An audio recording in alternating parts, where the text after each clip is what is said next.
Well, here we are, mad scientists at work again. This is my little small factor Linux box with a acceleration card in it so I can run flight gear. And this is a little 7-inch display I got out of Adafruit. This is the mad scientist at work. And I got extra long cables, so this would be representing about where it is in the baggage compartment. Although I suspect a couple of these cables I need longer. And a lot of problems with I/O with this little tiny keyboard in the cockpit. And even more so with moving a mouse around on a screen. So this little 7-inch monitor is has a little touch on it. These are all the configurations to bring flight gear up for use in a simulation mode. And here we go.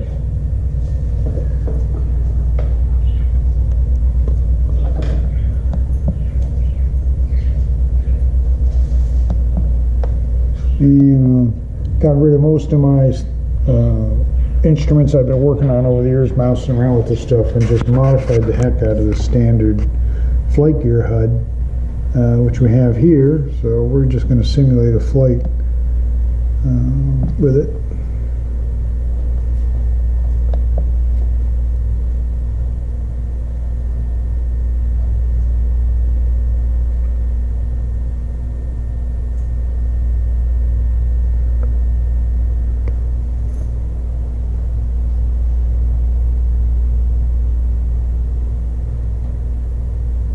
And I'll show you some problems that we're having with some issues with flight gear. There's some things I can configure and some things I just can't get at to, whoops, hey, yo, hang in there. Turbulence, be it no mind.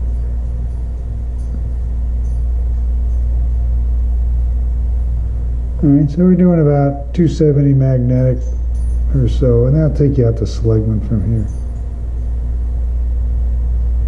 And like me actually flying, I have trouble maintaining a headache.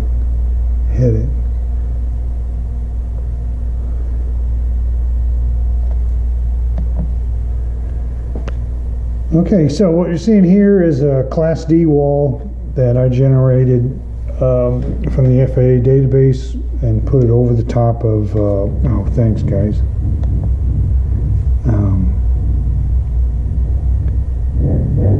One of the things I want to do is when, right now it's flying in a simulation mode, so if it sees me do a control motion, it executes it, think.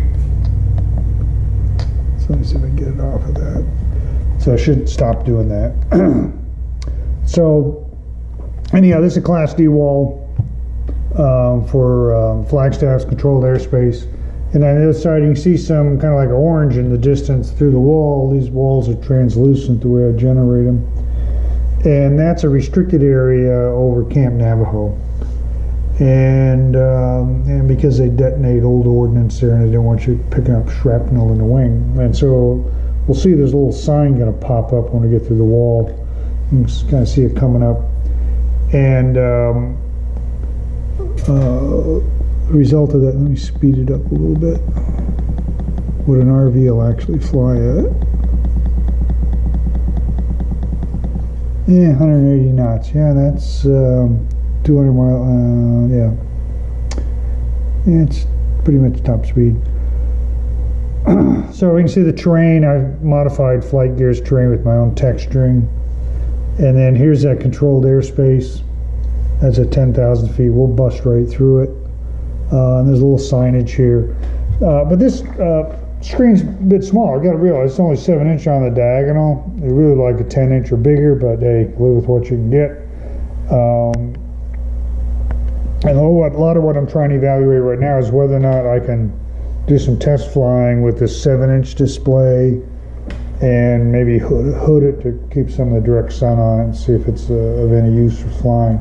The real use for this is really being bad weather and some other navigation issues, and mainly what I get out of it is based on a GPS telling me what my altitude is. I can get an estimate on what my AGL state is over the flight gear database, which has been averaged and things and whatnot. And let's put it this way, if the distance on this AGL meter, if it becomes critical, you shouldn't be flying that close anyway. So that's kind of the way that works out. So, but I'm trying to get it to where I can take advantage of the touch screen, but I have some issues here where this is one of the menus in flight gear. This would be a navigation menu or route director. And I've got route elements I could pick from, but they're just too small and it's too hard to work with the touch screen. So I need to make these things huge. And until I can do that, that's kind of not all that useful for me right now. And that's just the way it goes. So I don't know. We'll see if we can fly it. This is my co-pilot Marvin. Hi, Marv. Say hi to everybody. Yep, that's Marvin. And we'll just see what happens. You know, you take it a day at a time. A lot of this is hardware, depending on what you can afford to get. If you throw enough money at anything, you can do anything. And I just not the money to throw at it. No, don't jump on the damn computer. Beat it. Thank you.